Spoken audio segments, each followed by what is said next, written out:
Shmiti's again. The best punctuation is that of which the reader is least conscious. For when punctuation or lack of it dash itself, it is usually because it dash. Now, let's understand the meaning of this sentence first. Okay? For that, I need to do something. I'm writing. Okay. Now, read this and tell me what you understand. If you look at this, what is there in front of you, right? What is missing? What is very obviously missing? So tell me what is missing. Something is not right. Let me see who can give me the answer. Yes, punctuation is not there. It's very annoying. It's so long, right? Punctuation is missing. That is why I'm not making meaning of what this sentence is all about. Try before you buy. Full stop. We use this memorable saying to urge you to experience the consequences of an alternative before you choose it, comma, whenever this is feasible, full stop. If you are considering buying a van after having always owned sedans, comma, rent one for a week or borrow a friend's, apostrophe S, friends, by experiencing the consequences firsthand, blah, blah, blah, blah, blah. So, if there is no punctuation in a context, it can be very annoying. I cannot understand, follow what is happening, right? Now, understand this concept, okay? This is going to help you figure out the answer for this question. The best punctuation is that of which the reader is least conscious. So, which means if I had put punctuations in this context, it would have been easy for you to follow. You wouldn't have even paid attention, right? It wouldn't have bothered you at all. So the best punctuation is that of which the reader is least conscious. If there are punctuations in place, I am not going to pay attention to why there are no punctuations because I am following the context, right? That is why the reader is least conscious. For when punctuation or lack of it, so if there is lack of punctuation, it is usually because what can happen? Extra boot space. Exactly, right? So now let's look at the context. Some of you may not understand the meaning of some of the options, right? Conceal means to hide. For when punctuation or lack of it, this is a singular subject, right? We're talking about punctuation alone. Singular subject. I put SS for singular subject. So it has to be conceals. Subject verb agreement, incorrect. Anyway, conceal is not the right word. Out. Enjoins. Enjoins means what? Anybody? Enjoins. Enjoins means to instruct or urge someone to do something, right? Is that what we need here in the context? No, that's not the meaning we need, right? To instruct or urge someone to do something. Not the right meaning in the context. Out. Option 3. Obtrudes. Obtrudes means what? Become noticeable in an unwelcome or intrusive way. Become noticeable. You notice it because it's annoying you, right? You don't welcome a context without punctuations. Not happening. Boss, I can't follow the context. Offense. Offense means what? Annoy, right? In this context, offense means annoyed. Effaces means what? Option 4. To efface something means what? Efface means to erase a mark from a surface or make oneself appear insignificant. Both are not the right meaning in the given options, right?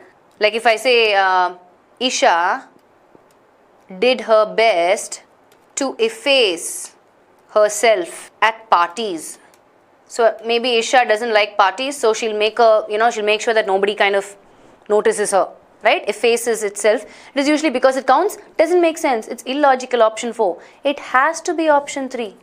The best punctuation is that of which the reader is least conscious. For when punctuation or lack of it obtrudes itself, it becomes noticeable because it offends you. It is usually because it annoys you. Okay? Effaces. Did you guys follow this or not?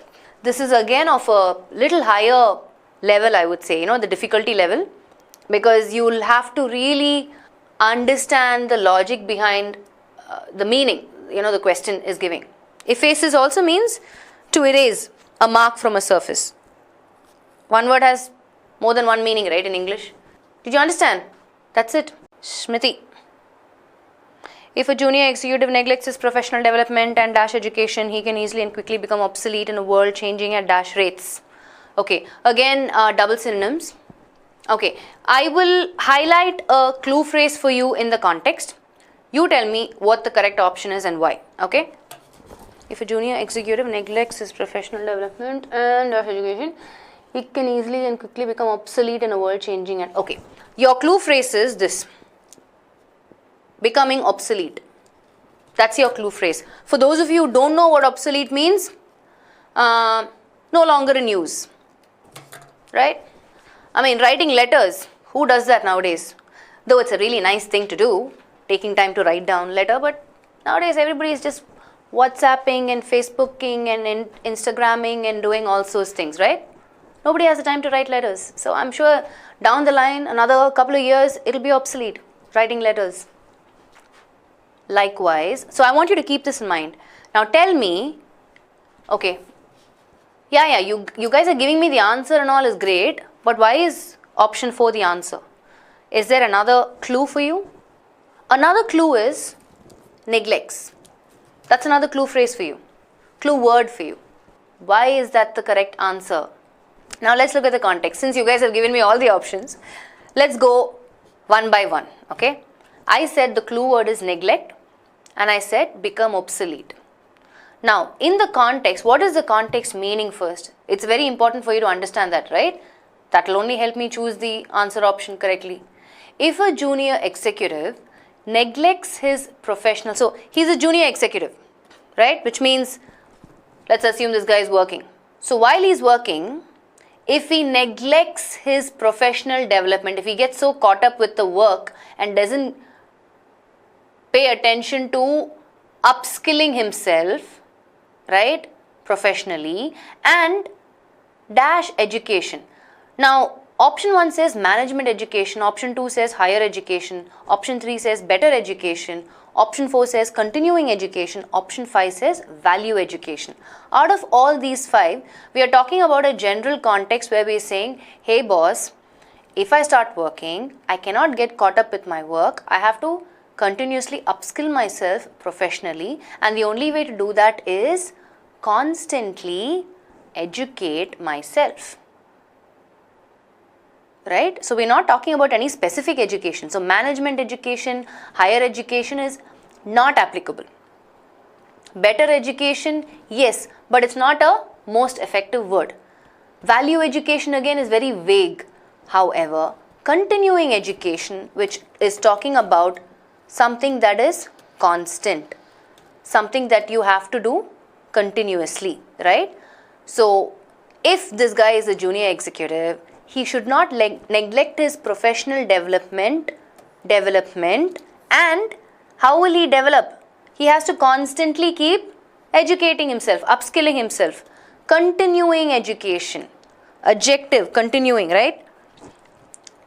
And if you look at the second context, it says he can easily and quickly become obsolete in a world changing at what rates? Look at the options for the second blank. It says voluminous rates, vulnerable rates doesn't make sense at all. Supreme rates again is illogical. Profound rates, yeah, maybe. Voluminous rates again, ineffective, right?